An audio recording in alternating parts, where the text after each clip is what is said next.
Un jour, un artiste, et aujourd'hui j'avais envie de vous parler de l'incroyable histoire derrière la trilogie de The Weeknd, car il a récemment sorti un album dans lequel on verra ce personnage pour la dernière fois. Tout commence en 2020 où il sort After Hours, un album dans lequel on retrouve un The Weeknd perdu dans une ville de néon et entouré par l'illusion du succès. C'est un projet sombre, introspectif, où il se confronte à ses démons et s'autodétruit. Le personnage est brisé et presque au bord de la mort. On retrouve dedans des hits comme Blinding Lights qui racontent l'isolement et la recherche de rédemption.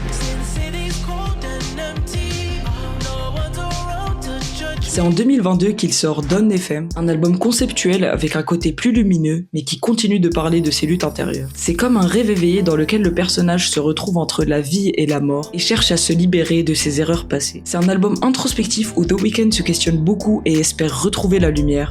Il nous laisse dubitatifs, ne sachant pas si ce personnage va s'en sortir. Et c'est là qu'intervient son tout dernier album, Hurry Up Tomorrow. Un album dans lequel The Weeknd réussit à aller de l'avant et faire la paix avec ses démons. Plusieurs de ses titres répondent à ceux de After Hours, laissant penser que le personnage a retrouvé la lumière. C'est un album où il va s'ouvrir et parler de sujets plus personnels, comme sa relation avec son père, chose qu'il n'avait jamais faite avant. C'est comme s'il fermait la porte à The Weeknd et laissait entrer Abel, un homme plus transparent qui, après tout ce questionnement, est devenu plus mature et a évolué dans le bon sens. Et c'est comme ça que se termine tout le chapitre du personnage The Weeknd, nous rappelant que même dans les moments les plus sombres, nous pouvons toujours aller de l'avant et renaître tel un phénix. Si vous n'avez pas écouté son dernier album, je vous invite à le faire. Pour moi, c'est le meilleur de la trilogie. Dites-moi quel artiste vous voulez voir pour les prochaines vidéos et abonnez-vous pour plus de contenu.